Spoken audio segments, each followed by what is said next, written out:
आपदामपहर्तारं दातारं सर्वसम्पदां लोकाभिरामं श्रीरामं भूयो भूयो नमाम्यहम्। धर्मात्मा सत्यसन्धश्च रामो दाशरथिर्यदि पौरुषे च प्रतिद्वन्द्वः शरैनं जहिरावणिम्। So welcome back to the continuation of the Ramayana series. It's been quite a long gap, couple of weeks. So just to brush up the memory, and luckily, fortunately, we had finished one of the gunas. We had completed the discussion on one of the gunas. So it was rather easier now. It is rather easier now to pick up from here onwards. So just a quick glance at what we have been able to cover so far in this entire series. So the intention of going through Ramayana was very clear that not only should we be aware of the stories, but what is the idea behind those stories? What is the spirit in which these stories must be understood? What are the attributes for which Rama is known for, basically? So, what are these attributes that make such a huge impact, even on the great minds of Valmiki? So, what are these attributes? Was there any list that Valmiki had? Yes, of course, he had an idea of what a complete man should look like, or how a complete man should appear. So with this premise, when he met, or when there was an interaction with Narada, Valmiki posed these questions: Dharmagnyascha konvasmin sampratam loke gunavan kascha viryavan, and then Dharmagnyascha kritagnyascha satyavakyo dridhavrataha charitrena cha ko yuktaha.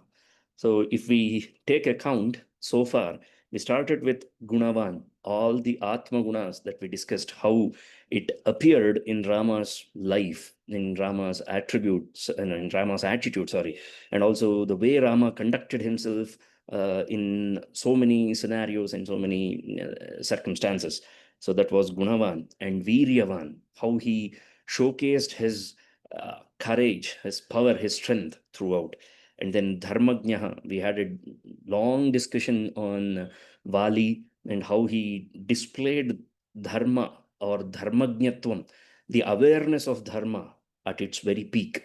So that was the third attribute. And then Kritagnya, that Kartagnyam, that gratitude, being grateful, being humble, that was observed in Kritagnya. And then Satyavakya, truthfulness of Rama. It need not get any. I mean, this is this. There are some qualities which are mentioned, and immediately Rama will be an example that pops in our head. It doesn't require any further deliberation. It doesn't require any explanations as such, because it is quite easier to understand what Rama is when we hear one word. For example, dharma, satya, all these things are very easily understandable or associatable with Rama. So that is now Gunavan, Viryavan, Dharmagnya, Kritagnya, Satyavakya. The sixth one was Dridhavrataha. And we saw what was his vrata. Abhayam sarvabhutebhyo dadamyetad vratam mama. That vrata, and how he followed that vrata. So that was the sixth one. And the seventh attribute was a detailed description into the importance of achara, charitrena chako yuktaha, kulachara, especially why should we adhere to our sampradaya, why should we follow, or why we should take pride in our sampradaya, because that is what builds our character. That is what charitra is all about. So if we are not walking the path that has been previously walked by our predecessors, our ancestors, our great rishis, then we are not staying true to our roots. So charitrena chikoyukta was the seventh quality that we discussed. Now we are approaching the halfway mark of Rama's attributes. So the halfway mark is with Sarva Bhuteshu Kohitaha. Okay, there is a beautiful contrast that Valmiki brings. In the eighth quality, he talks about Sarva Bhuta Hitakarakaha, Sri Ramaha. Sarva Bhuta Hitakaraka Rama. This kind of a notion, this kind of an idea he presents about Rama. And the 16th quality is also a very unique one, which we will discuss later, but it's very contrasting. When we take a look at the stock of the 16th quality, we get to know how it is different and why it is contrasting with the 8th one.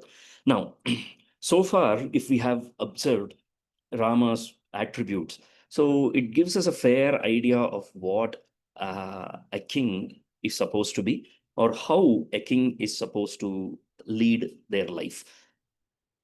It is fair enough to understand that he has to be a dharmagnya. And the most important quality after being dharmagnya is, of course, the strength is necessary, the atma gunas are necessary, and the required strength to protect those atma gunas are essential. And after that, the innate understanding of dharma is essential.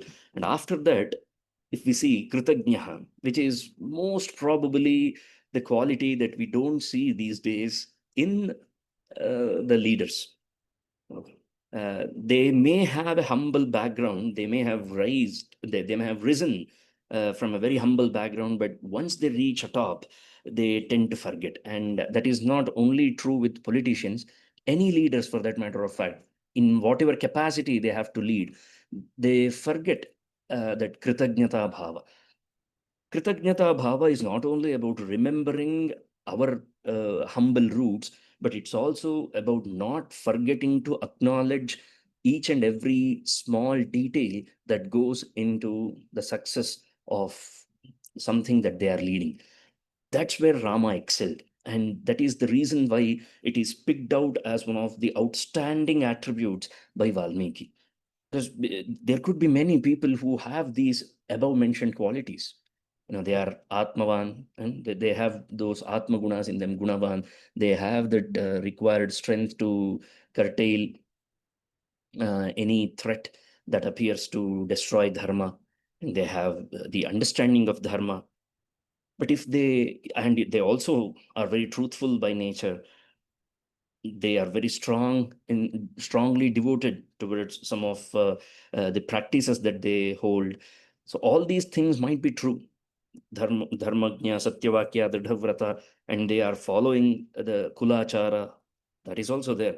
Charitrena Chako Yukta. But if they lack that art of acknowledging, it is very important. I mean, that is probably one of the rarest qualities that that one needs to inculcate and practice. I know we have to talk about Sarva Bhuteshu Ko Hitaha, but without that, there is a small link, a nice thread that connects Kritagnyata and Sarvabhuta Hitatvam. Most of the times, we appear rude, arrogant to people, even though we do not want to appear like that, but we may end up appearing to be very rude and arrogant to people. Most of us might have experienced that as well. Oh, he's a very good teacher, but sounds very arrogant. He did not even acknowledge me. See, people's perspective of arrogance is very simple. When people don't feel that they are acknowledged, if you do not acknowledge the presence of people, then you will be called as arrogant, and the public is right. If there is a and this is one of the small anecdote that I want to share. A small conversation that happened with my teacher very long ago. uh, I was of the opinion, I always held this opinion, and this was a debate that went on for several years. For almost as long as I stayed in Banaras, this was a constant argument that I used to have with my with my teacher, with my professor. Uh, he used to say that if the audience failed to understand, it is not the problem of the audience; it is the problem of the speaker. And I was dead opposite to this theory. I used to say that if the audience are unable to understand, it is definitely the foolishness or the dumbness. I was arrogant back then, so it is the problem lies with the audience, not with the speaker. But over all these years, when I have started to interact with crowd and started speaking, I have realized one thing, that if the audience go home without understanding a thing, And they may say in front of your face that, no, that was a fabulous lecture. It was beautiful, well articulated, well done. But when they go back home and when they want to chew back and revisit and kind of contemplate on it, and if they are not able to find a single point to contemplate upon, then it is my problem because I did not deliver the actual goods. So it is very important for whoever holds that position, whether it is a speaker, an artist, a dancer, a musician, we can't cater only to a specific group of people in the audience. You need to cater to each and everyone. It is a samaradhanam. This is the reason why Kalidasa calls Natya as Natyam Bhinna Rucher Janasya Bahudha Pyekam Samaradhanam. See, we still have this idea of Samaradhanam, how Samaradhanam works. There will be 20, 25 items prepared, delicacies prepared. It's not that every single one of them will appreciate all 25 delicacies, but there will be something that everyone should appreciate, isn't it? There will be something for everybody's taste. Someone might appreciate more kulambu, someone might appreciate rasam, someone might appreciate the sweet. So it depends. However, it is the responsibility of the host, it is the responsibility of those who are offering it, that they offer a wide range of variety. This is the reason why Kalidasa calls out and asks the poets to serve all the rasas. There should be everything on the platter. On the menu, there should be everything. It is up to them to choose. So you can't curtail and say that, "Oh, I'm going to speak like this. If you want, you listen, otherwise you get out." So that should not be the idea. And when we appear like this, it's not out of arrogance that we speak like this. We are expecting a little bit of matured audience. We can come up with our own way of defending this kind of attitude, but that is wrong. That is absolutely wrong because you're not creating that hita quotient, which we are going to discuss today. There should be that hita quotient associated with every single work that we do. Okay. The word hita comes only when we are kritagnyas. If we do not acknowledge, if we fail to acknowledge the presence of creatures, presence of the fellow beings around us, if we fail to acknowledge the role the nature has played in our upbringing, in our survival, in our existence, in our nourishment, do you think nature will take it kindly? It will not take it kindly. It will give you hundreds of opportunities for sure, because it is known for that, kshama guna. So it will give you ample of opportunities, but if we still fail to acknowledge the presence of nature, it will hit back. And we have witnessed it so many times. Natural disasters. Why would natural disaster occur? It's merely nature's way of telling that you have failed. As humanity, we have failed to acknowledge the presence of nature.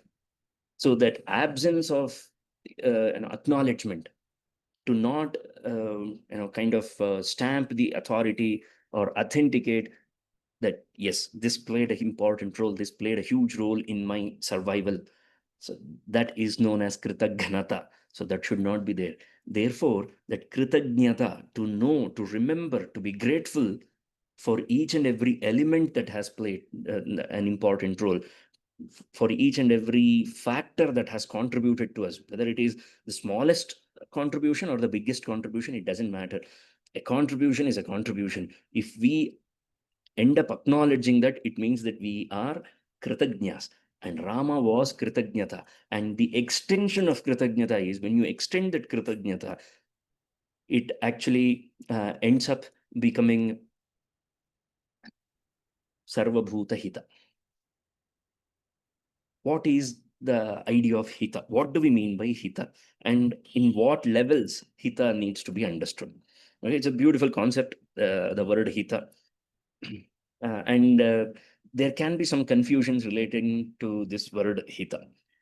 Particularly in Kannada, we have a famous proverb. Okay.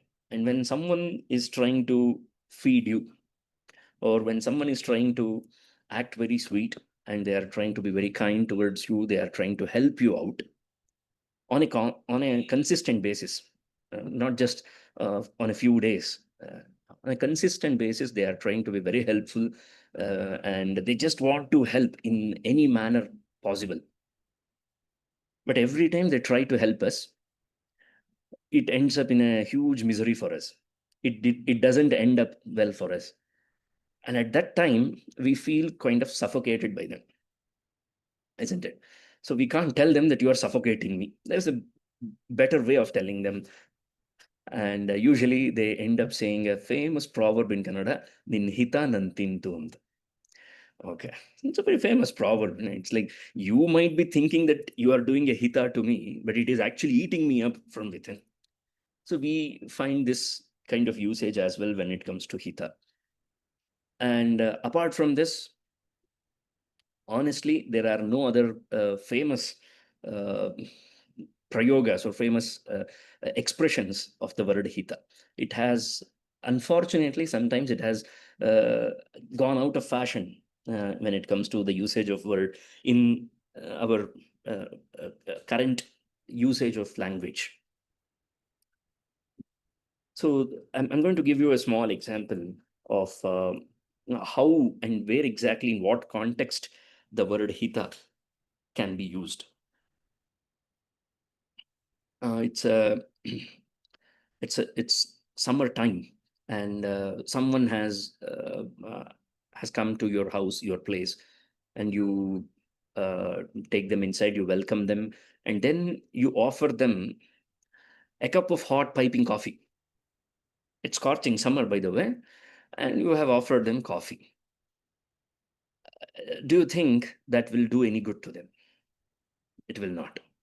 So it is not only ahita for their body, for their mind, and also for their soul.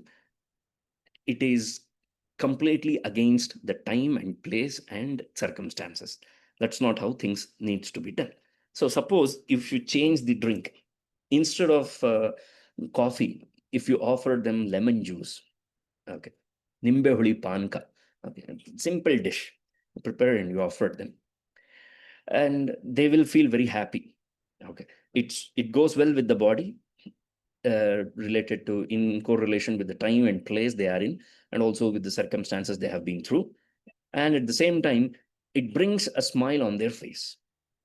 We have seen it so many times that there will be people who will be, and nowadays things have improved, but a few years ago, like 30-40 years ago, and people had to travel from one place to another place, and they did not have anything to buy or eat food and all these kind of things in between their journey. So essentially they would end up going to their destination, and only then they would be having some food or that sort of rest and everything. So as soon as a guest would come to our place, if we offered them something, that would they would take that, they would drink that glass of water or glass of the lemon juice, and they would say, "Abba, ಈಗ ಒಂದ್ ಸ್ವಲ್ಪ ಹಿತ ಆಯ್ತು," isn't it? That's a very common expression that you can expect. So what is this hita, and what is the range of this hita? That gives us a complete idea of what we are trying to explore in Sri Rama. Okay, Rama is essentially having this attribute of Sarva Bhuta Hitatvam. In Vishnu Shatpadi Stotram, Bhagavad Shankaracharya also, he begins by saying, Bhuta Dayam Vistaraya. Avinayam Apanaya Vishnu. Avinayam Apanaya is the first thing, and Bhuta Dayam Vistaraya comes in the second half of the shloka. So, because there is a deep connection. So if you see all those things that have been told there in that shloka, Avinayam Apanaya Vishnu, Damaya Manaha, Shamaya Vishaya Mrigatrishnam, Bhutadayam Vistaraya, Taraya Samsara Sagarataha. So of course, because that was an individualistic approach, therefore Samsara Sagarataha, Taraya has been added. And when it comes to the remaining five that have been told, overall six have been told there. The first one is Avinaya Panayanam. So this Avinaya, which we just talked about, the kind of arrogance that we usually possess, or we tend to appear like we are arrogant. So that Avinayam has to be removed. Avinayam Apanaya. And then Damaya Manaha, the Mano Nigraha, and Shamaya Vishaya Mrigatrishnam, which refers to Indriya Nigraha. So Indriya Jaya and Mano Jaya, both of them are equally important. And then comes Bhutadayam Vistaraya. Let there be compassion in our heart towards all creatures at all times. So that is essentially a very important quality, a very important attribute for a sadhaka itself. Generally for any sadhaka, this is very important.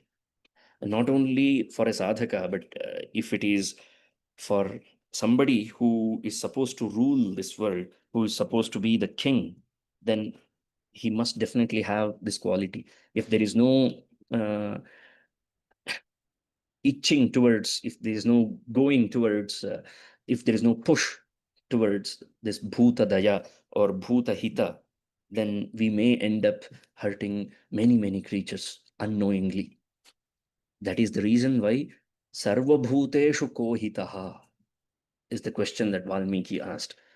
So hita can be in a quite limited proportion as well. We act in a certain way that brings pleasure, that brings calmness, that brings composure to our immediate family, to our spouses, to our children, to our parents. We act, we appear in such a way that that brings kind of peacefulness to them, that brings a smile on their face, that gives them a surety. Yeah, so these kind of attributes, these kind of expressions. The same thing is also expected out of every employee when they are working in a team. If there is a team lead or a team leader, and the team leader generally expects his team to be very conducive to his ideas, his thoughts, his way of approach, his way of leading, and all these things. So, in one or the other way, we know how to be uh, in a team, in a large unit, and still remain kind of aligned to the goal, aligned with everybody as well. Not just the alignment with the goal, but also how we keep that interpersonal relationships with the team members. So it's not that we are not trained at all in maintaining hita, but it just so happens that it is very compartmentalized. We can remain in a hita state, or we can do hita for only a selected few. But if we are to enhance it and take a look at the stock of what attribute that Valmiki is mentioning here, he said, Sarva Bhuteshu Kohita. So that Hitakaragatvam should be there for towards all the creatures, not just human beings per se, not just the people of Ayodhya, not just his own family, not just his wife. See, these are the points that usually people forget, or they do not perceive Rama completely as a bundle of these 16 attributes. And when we fail to see Rama as a unit of these 16 attributes, we end up making that grave mistake of misunderstanding Rama's decisions. We can't fathom, we can't believe, we can't understand, we can't comprehend the decision that Rama took. It is still a dilemma that is, that's a virus that no matter how many ever times you refresh, there will always be the small virus. Yeah. All these things are fine, but still, what Rama did to Sita after they came back to Ayodhya is not fine. See, there will be some issue with people when it comes to Rama, because it is convenient that way. Because I have never been a Purnata, I have never attained that Paripurnata, I have never been that Purnatma. Therefore, for me, what would be convenient is that if my role model also, or if the world is saying that someone is Paripurna, rather than proving yourself to be or walking the path of that Paripurnata, the easiest way is to disprove that. In one way or the other, try to disprove that. There are many people, I don't want to take names, okay? There are many people who have built their careers on Rama, both on good ways as well as bad ways. Okay. They have taken the qualities of Rama, they have taken so much from Ramayana, both Rama as well as Ramayana, and they are legends now, they are immortalized now. For every single Tyagaraja Swami, we have different other versions of people as well. As I said, I don't want to take names. but they have taken the good name of Rama, they have misinterpreted it, and they have all done this deliberately, not out of ignorance, not out of poor judgment. They knew exactly what they were doing, and they anyway did it. And they have created a legacy of their own, which has acting as one of the strongest virus that has been there around us for a very long time. So this is the situation that we find ourselves in. And amidst all this, we need to find the true essence of Ishvara. See, when we say Swara, everything makes a sound. Okay. Even when the donkey makes a sound, there is a Swara. It just happens to be Apaswara, that's all. It's like it is in a way, it is making a sound, but it is not in a way that can lead us to Ishvara. That's all. That's why it is Apa Swara. Apa means, removed from the highway of Swara. So the highway of Swara is supposed to lead us towards Ishvara. So these are the 16 junctions from where we need to collect things. So 16 attributes form the highway that one needs to walk in order to attain that paripurnata. That paripurna is Ishvara. So in order to attain that Ishvara bhava, in order to accomplish that Aishwaryam, by the way, Aishwarya and Ishvara bhava are one and the same. They are not different. Ishwarasya bhavaha eva Aishwaryam. Aishwarya means Ishwarasya bhavaha. Okay, so Ishvara bhava means the form of Ishvara, the bhava of Ishvara, the essence of Ishvara that needs to be attained by us. That has to possess all these 16 attributes. And since the pathway requires these 16 attributes, we understand that if we do not have any one of them, what is it that we are missing? We are going to miss a huge chunk of it. We are going to miss a huge part of it. Creates a massive loophole in our character, in our approach towards that Ishvara Jnanam or Ishvara Bhava. It so happens that I have all these things, but I do not care what happens to the people. I do not have a compassionate heart at all. So many people died. Thousands of people died. Hundreds of people died in a plane crash. And people die every day. If this is the attitude that I have, that is true. See, in a true Vedantic sense, isn't it true that people die every day? Even though it is true, there is a way that we have to articulate it. There is a way that we have to present it. So not only is our content is in question, but our articulation of that content is also under scrutiny, is always under scrutiny. Hence, it becomes very important for us to understand this crucial attribute that has been mentioned by Valmiki, Sarva Bhuteshu Kohitaha. So hypothetically, for a minute, just remove that idea that whatever Rama did to Sita, that he asked her to leave for forest. Okay, if we keep that part aside for a minute, if we clear our mind, and then if we try and understand Sarva Bhuta Hita, what is the concept of Sarva Bhuta Hita? To be compassionate towards all creatures. And when Valmiki asked this question, in response, there were not 100 people that Narada mentioned. Narada mentioned only one person, that was Rama. Ikshvaku Vamsha Prabhavo Ramo Nama Janeshruta. So he very clearly mentioned only one person who possesses all these 16 attributes. So if Rama, hypothetically, let us for a minute, if we take away all the other arguments, hypothetically, if this is true, if this happens to be true, that Rama had a very compassionate approach towards all creatures, for the lack of a better word, I'm using the word compassion here as an alternative for Hita, but it does not bring out the true essence of Hita. Hita is something which I'll tell you in what range Hita works. Okay, Hita works in different layers, in different levels. So if Rama was truly Sarvabhuta Hita Karaka, do you think the argument that we hear that he did a grave injustice holds any water? There should be some loophole, hypothetically speaking, or if we try to analyze it in a true analytical sense, a true logical sense, unbiased manner, not picking either one of those sides, not on the side of the argument that says that whatever Rama did was wrong, whatever Rama's decision was wrong, and on the other side thinking that what Rama did was right. And I'm not asking you to take sides at all.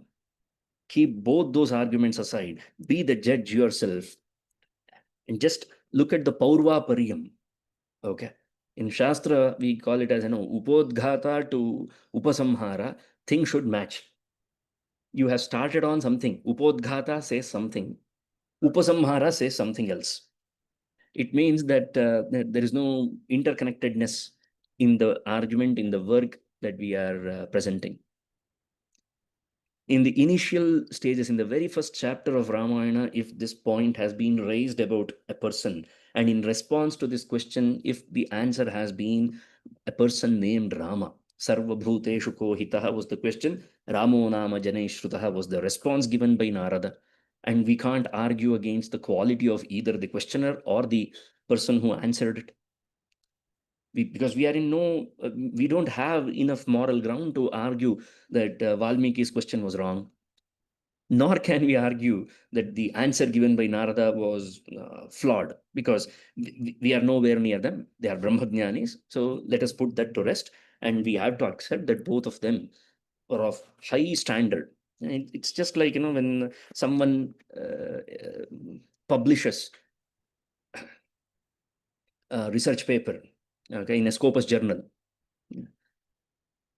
and more than the Scopus journal itself, if the person happens to be from some fancy institute, okay, I don't want to take the name, but you know the fancy names of the institutions, IITs, IIMs, all these big wigs, okay.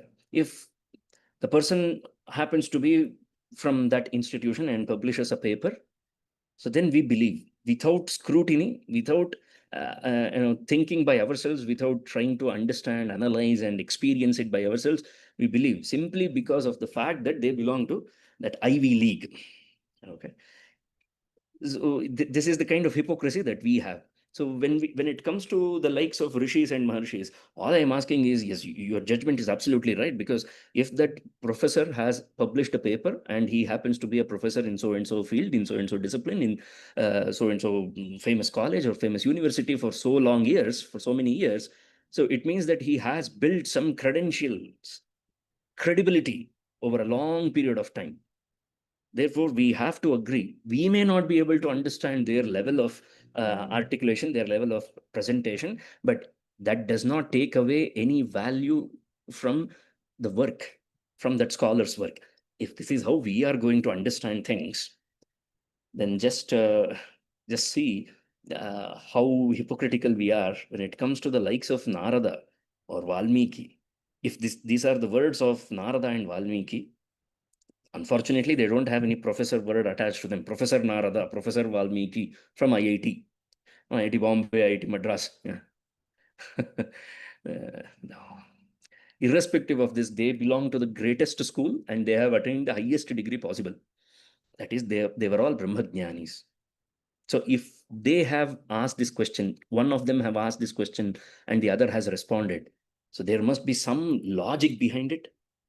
And the the scenario which we are taking into consideration, Sita Parityaga, the episode of Sita Parityaga, it appears at the end of the Ramayana, almost at the fag end of Ramayana. So as I just mentioned, if this is a work that is truly accredited to Valmiki, who happens to be a Brahmajnani, who happens to be Adikavi, who happens to be the greatest of all poets, elite poet, and there should be some logic, there should be some interconnectedness between Upodghata and Upasamhara. In the Upodghata section, in the beginning section, in the preface of the work, while setting the premise for Ramayana, he mentions this, he asks this question, Sarva Bhuteshu Ko Hitaha. And he gets a response from Narada saying that Ramo Nama Janeshruta. Kaha Sarva Bhuteshu Hitaha, Ramaha Sarva Bhuteshu Hitaha. That is the answer. So for every question, basically, we have an answer like that. Okay. Ramaha is a one-word answer that can be given for all the 16 attributes. I've kept that for the last lecture. It's very interesting. There's a beautiful commentary called as Ramayana Shiromani by Shiva Sahaya on Ramayana. And that guy has gone to the lengths of Vyakarana, and he has used every ounce of knowledge that he had in Vyakarana to bring out 16 different interpretations of the word Rama that can suit the 16 questions that were posed by Valmiki. Okay. So therefore, in Banaras, in the tradition, they say that you need not go beyond the first chapter of any Shastra Grantha, whether it is Kavya, Shastra, whatever it is. You need not go beyond the first chapter. If you are thorough with the first chapter, it means that you know everything about that particular Shastra. And they drill, and they drill in such a way that the first chapter should not be forgotten until the moment we are alive. That's how they are trained. And initially, personally speaking, I felt that this style is quite bad and boring. But I realized what is the value that it carries.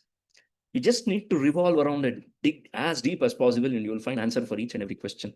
So one word answer: Atmavan kaha. No, sorry, Gunavan kaha Ramaha. Dharmagnaha kaha Ramaha. Viryavan Ramaha. And he interprets them. It's not just that he has just given Ramaha, Ramaha, Ramaha as an answer, but how the word Rama itself consists all these 16 attributes. This is the reason why Ramo Nama Janaishrutaha was the answer given. Ooh, that's a little bit of high end of literary criticism that I'm going to bring here.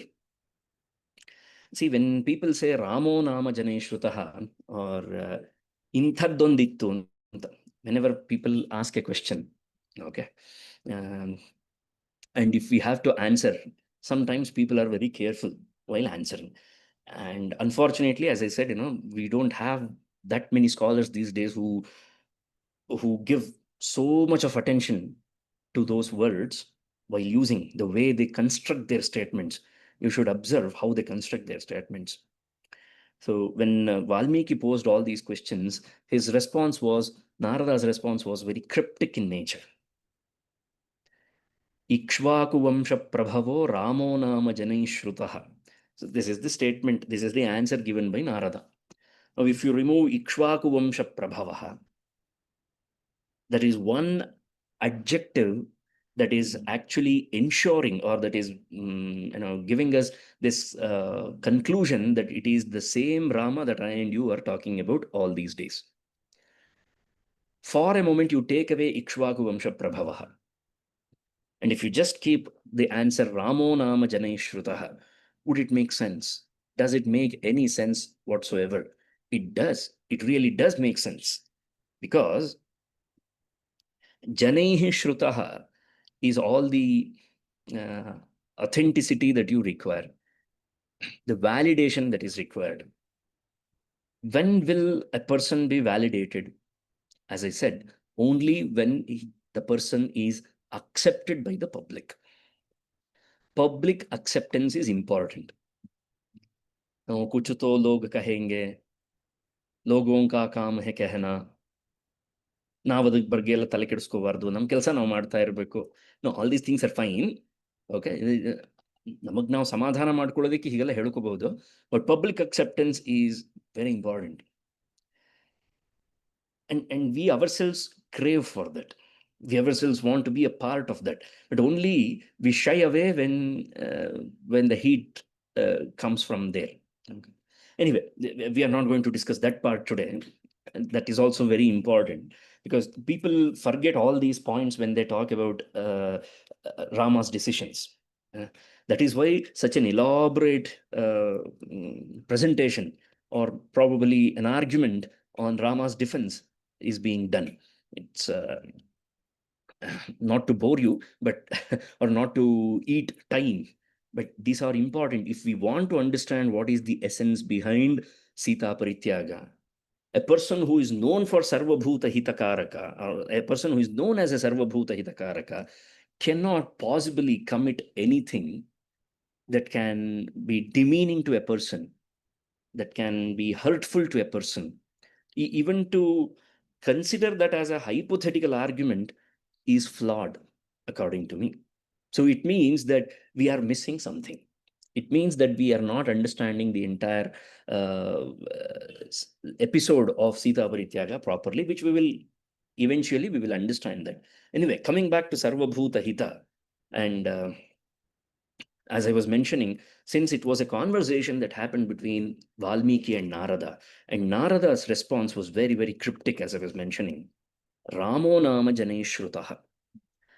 So, shrutaha means he is quite famous, he's known, he's heard. ಹೀಗೆಂತ ಕೇಳ್ಪಟ್ಟಿದ್ದೇವೆ, ಹೀಗೆಂದು ಕೇಳಿ ಬರುತ್ತದೆ. In the Upanyasas and all these things as well, while writing as well, ಹೀಗೆಂದು ಕೇಳಿ ಬರುತ್ತದೆ. So what do we mean by ಕೇಳಿ ಬರುತ್ತದೆ? It means, or when we say Ramo Nama Janai Shrutaha, Janai Shrutaha refers to the point that they all have experienced it. So without experiencing the essence of something, they can't pronounce it. They can't say it out loud. We won't say it, we won't endorse it until we have experienced it ourselves. This is why it is so difficult to understand these days, because if someone is going to offer me 5,000 rupees for 1 hour of protests, I will protest against anybody. मान ईमान हमने बेच के रखा है. Now, if we forget all these things, if we think in a conducive way, in a proper manner, it's very difficult for us to, from within, if we have not experienced it, we won't speak out against anybody. If we have held someone in high regard, and suppose 10 people have approached you and they are offering you a very good position, and these things happen in all fields, these things happen, not just in academics or art, it happens in all fields. Okay. There will be a big person, and someone wants to take them down, and they have muscle power, they have monetary power, and all they will offer you is they need some barking dogs, and they will approach few people and they will ask them that can you give such statements about these people. It's all paid. Some people will lose themselves, some people will sell themselves, other people won't. So those who are who have that integrity, those who have kept their morals very high, if someone asks them to comment wrongly against someone, they would not do that, because they would want to do some due diligence about them, isn't it? So all I'm saying is, when Narada mentioned Janaihi Shrutaha, so it is a Bahuvachanam. You have to pay attention. The word Janaihi is a Bahuvachanam.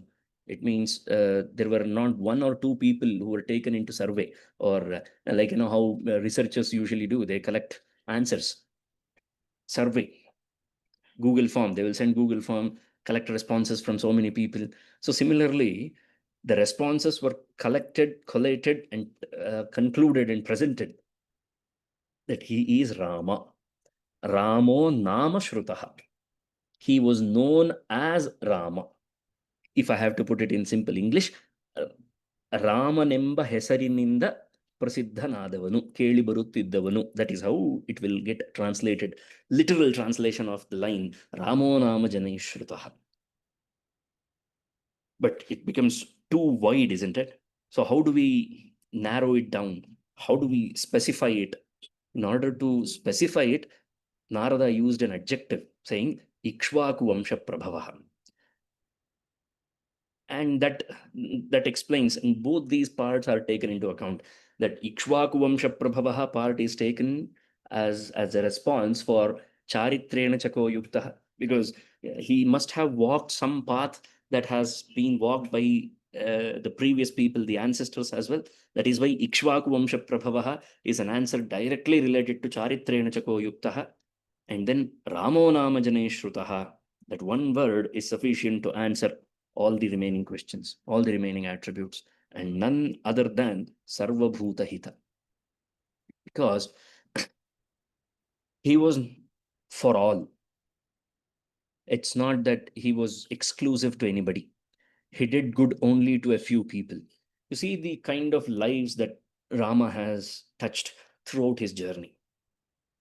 There is a Shabari, there is a Guha, there is a Sugriva, there is a Vibhishana as well. You see the range of people, the variety of people, that gives us an idea that he probably there were anybody left who were not impressed by Rama, on whom Rama did not leave an impact at all. That goes on to show Sarva Bhuta Hitakarakam. Because he had this aura about himself, he had this thing about himself that could surpass everything and influence every single creature. The Vanaras, the toughest ones to impress. I mean, you can try that basically. Anybody can try that. Go and try to do something to impress a monkey. 99% of the times, the monkeys do not get impressed.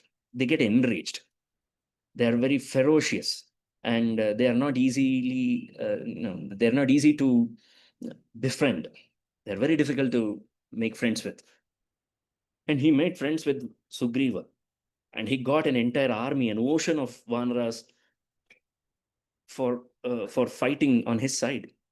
That is a remarkable job, and I don't know why people kind of ignore this fact, this very fact, that he could have got the army of his brother from Ayodhya. He could have, but that would not express that Sarva Bhuta Hitakarakam.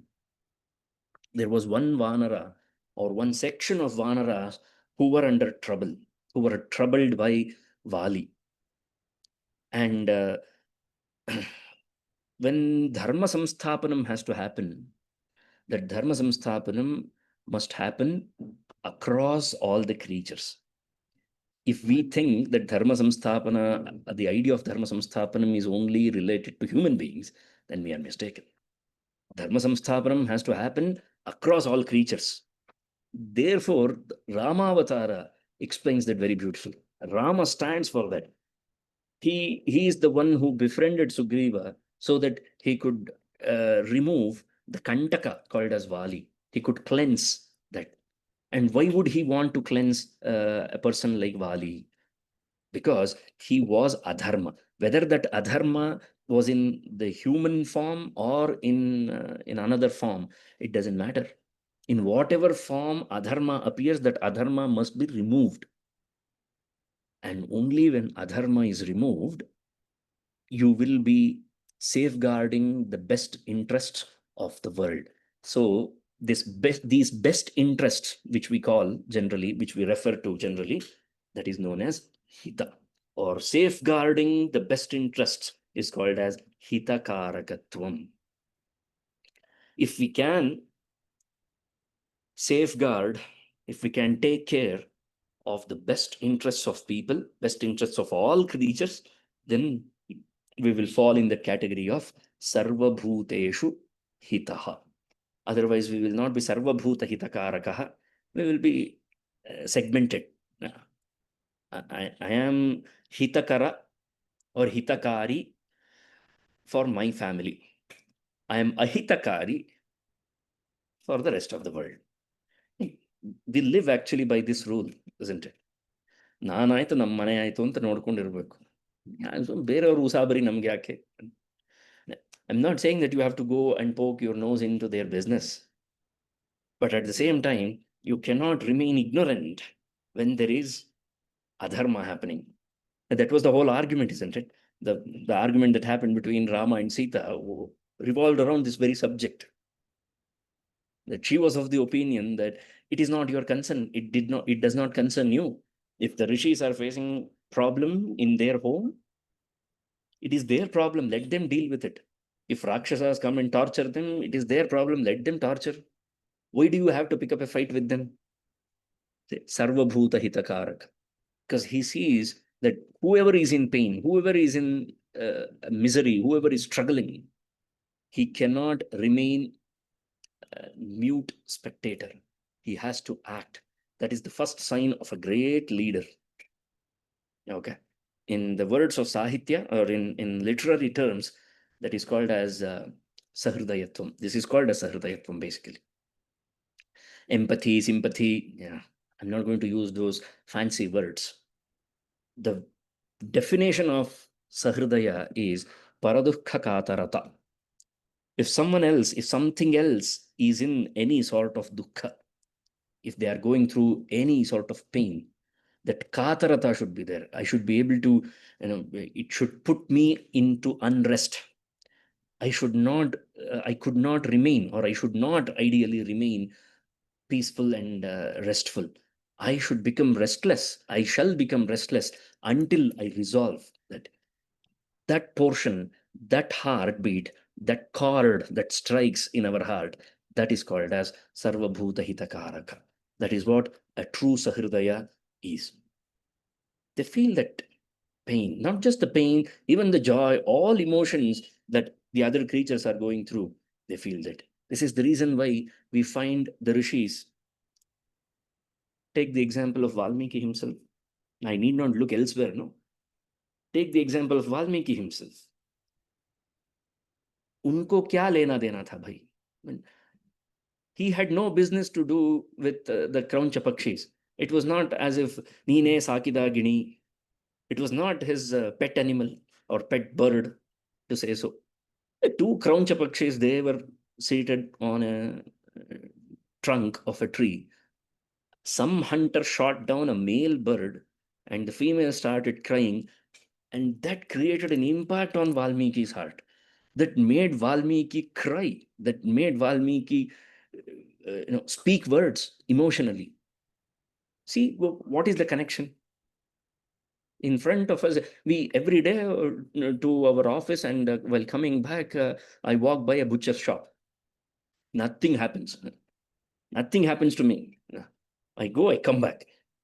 Valmiki was there on one fine day during his Madhyanika, and he saw that, and his heart poured out. That is Hitakarakatvam, no? The female bird did not plead, did not go and ask, did not go and beg Valmiki that you are a great Maharshi. This Ghora Anyaya has happened right in front of your eyes. Why don't you give a shapa to this fellow, this hunter? Why don't you curse him? Do you think the bird went and asked? The bird was immersed in its own pain. The bird had got nothing to do with either the hunter or this Valmiki Maharshi. But it was Valmiki Maharshi who kind of reacted. What made him react? That was the hitakarakam. No? He wanted to do good, because if it is one thing today, it could be 100 people, 100 birds tomorrow. It should end somewhere. So there is an idea of hita that exists in the rishis. And Rama is no less than a rishi. Vidhimam rishabhestulyam is how he has portrayed himself. In his own words, he mentions that Vidhimam rishabhestulyam. So that's the whole idea. And that gives us this great insights that we are seeking. Why Valmiki posed this question? Sarvabhuteshu kohitaha. So that Sarvabhuta hitatvam should be there. That compassion towards all creatures should be present, for especially for a great leader. See, most of the times, when these days in colleges and all, when you have to give some assignments to students, especially if they are sociology, political science students, I will ask them to come up with some ideas, debates, and all these things. All those things are fine, but one thing is, never in our Arthashastra or in our Parampara, Raja Parampara, we never had a dedicated minister for environment, Department of Environmental Sciences.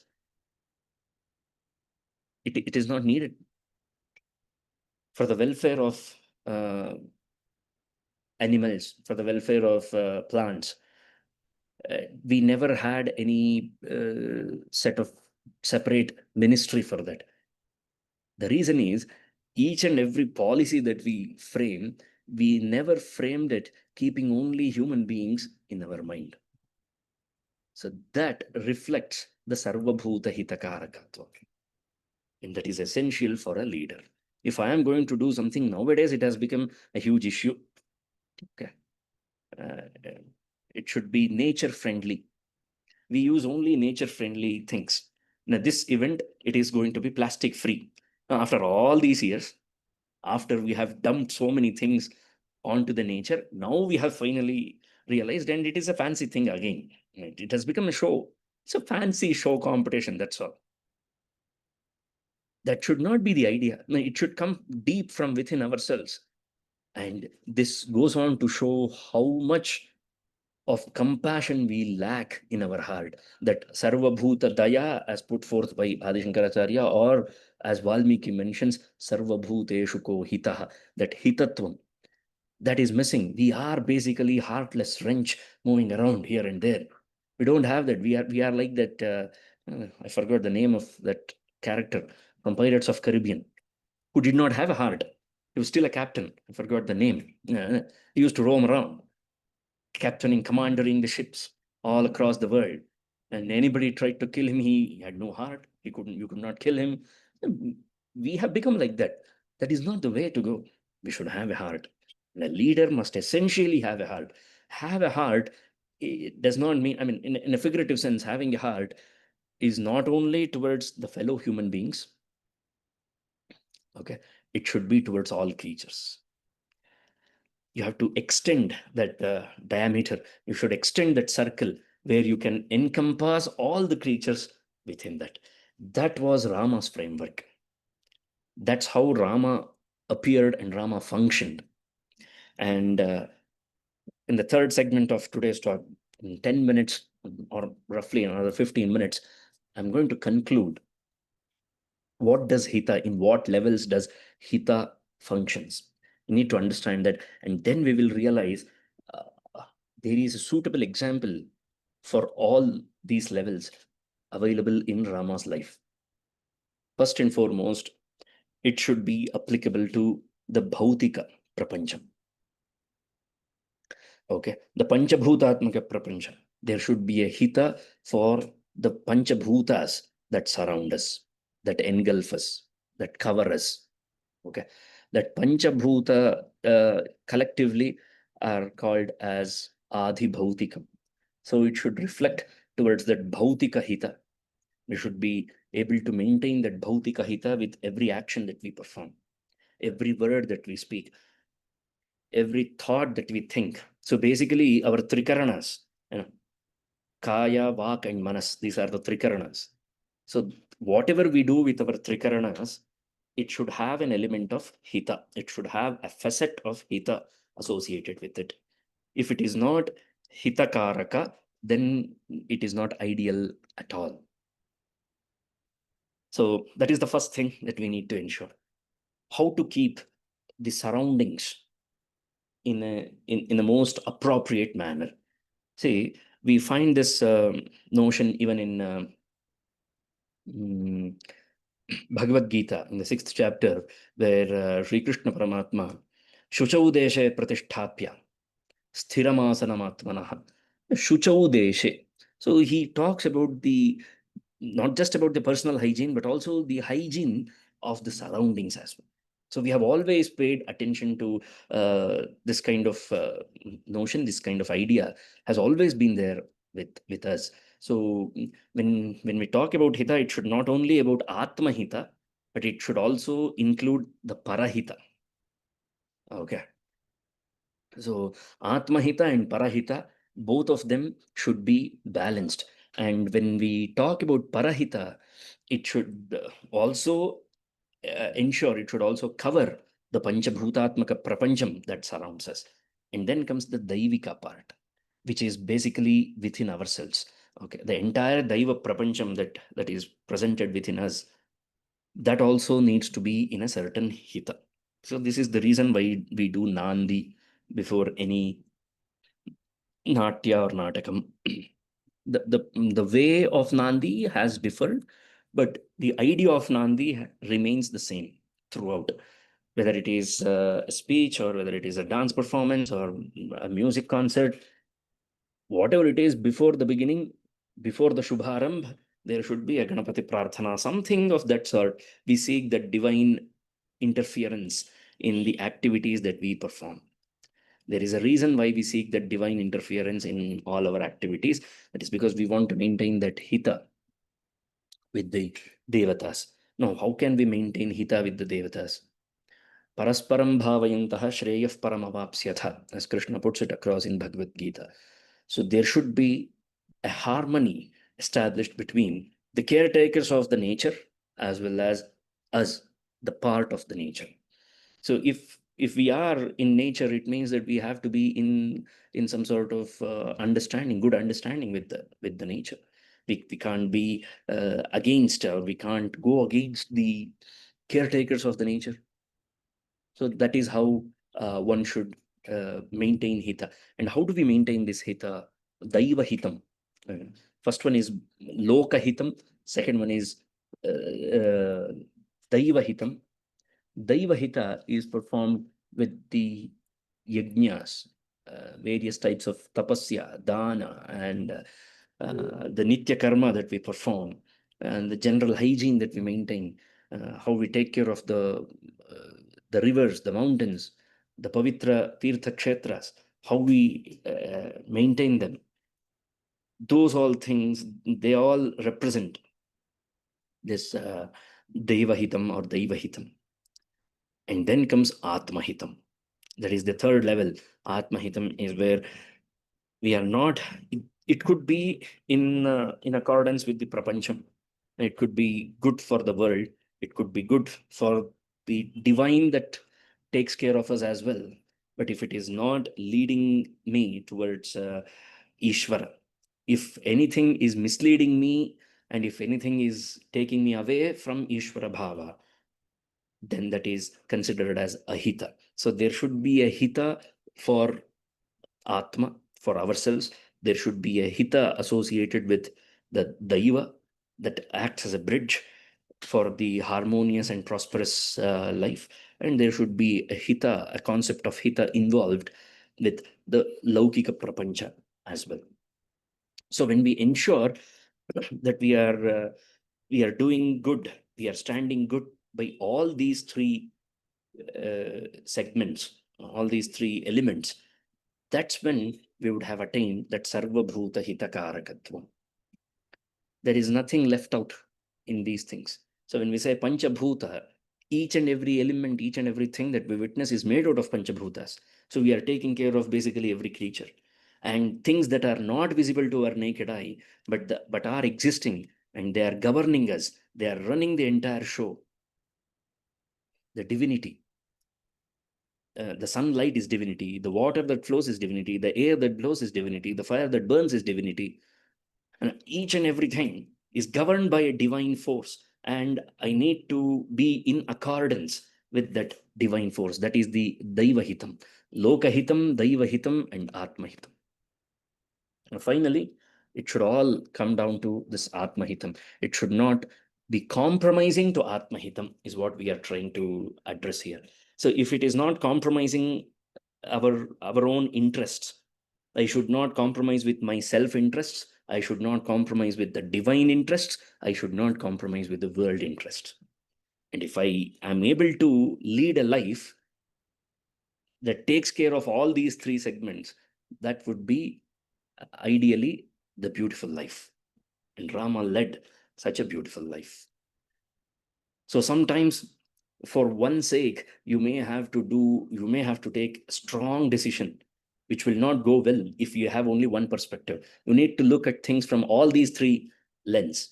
Through all these three lenses, when we look at a certain circumstance, a certain episode, that's when we will be able to understand whether the hita has been maintained, whether we did right in all these three counts. We need to see it. We need to examine it in these three levels. On a personal level, for people who are very sentimental and emotional and value human relationships more than anything else, for them, the episode of Sita Parityaga might be questionable. Okay. For those who could surpass this, who could go beyond this idea and who could see whether Rama did the right thing.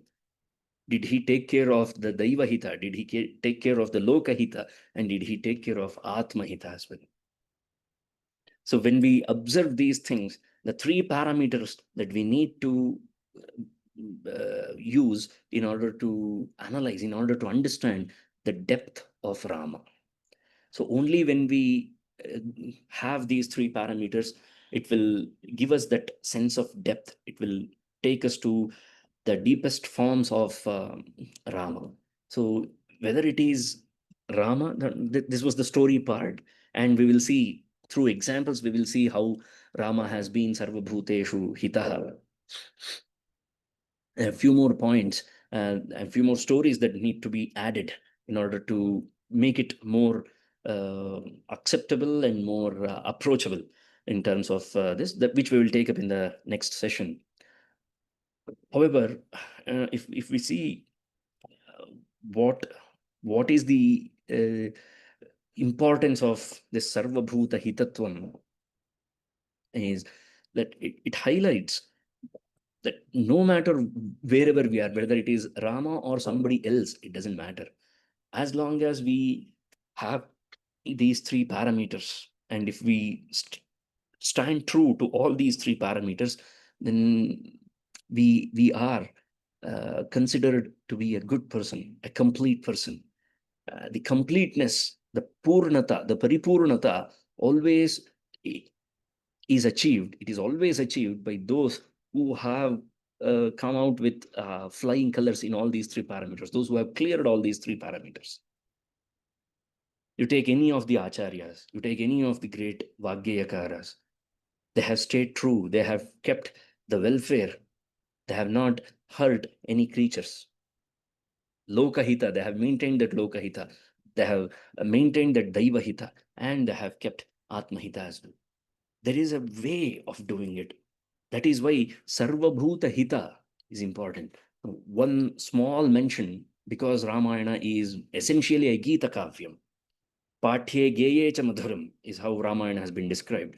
So a special mention to, even though other art forms also have borrowed plenty of things, not just in terms of episodes and inspirations and motivations, but also uh, the content itself. They have borrowed it from Ramayana, but none so than the music field, than the Sangeeta Prapancham.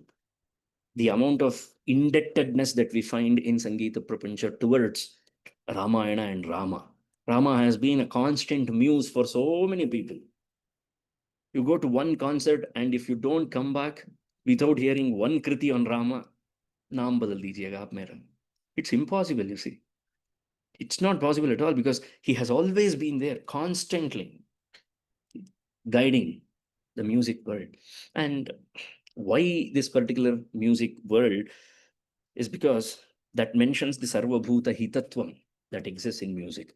In all art forms, it exists more so explicitly in music. And why exactly am I pinpointing this music is because it is the world of Swara, isn't it? It is Swara to Ishvara, Ishvara to Swara that we are actually trying to discuss. And you cannot get a better work than Ramayana to find these invisible threads. And I'm just trying to highlight, just putting that blue light on it so that you can see the invisible thread that exists. When it comes to music, they say that Pashur Vetti Ganarasam Phani, isn't it? Three things that they have mentioned. Pashur Vetti, animals, they are aware of the music, they can identify music. Shishur Vetti, the children, the small babies, they can identify music. Vetti Ganarasam Phani, the snakes can identify. You see the impact of music, impact of Swara on the entire prapancha. This is, can you get any better example than this for Lokahita?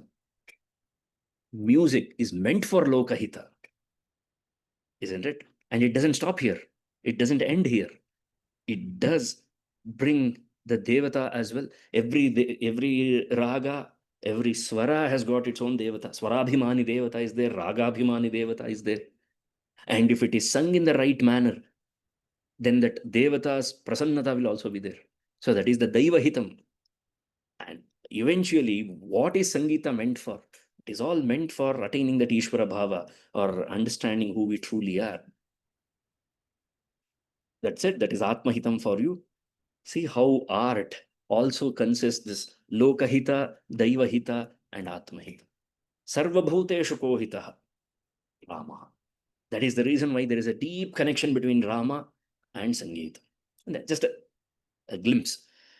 Once in a while, this sort of, if I don't end up pulling up these tricks once in a while, then I will not be considered as a magician, isn't it? So I'm not a magician, but once in a while I need to pull these tricks. I have plenty of tricks hidden under my sleeves, one at a time.